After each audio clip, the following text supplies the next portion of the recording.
We're on the site of the original historic Waiole Tea Room. It closed down about 4 years ago.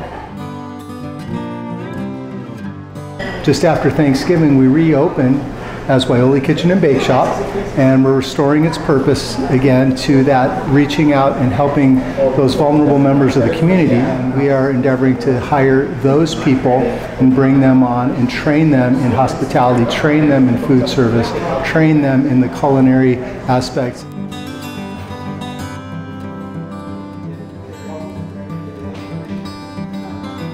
And after you order at the counter, you can go and have a seat anywhere in the restaurant and we'll serve you.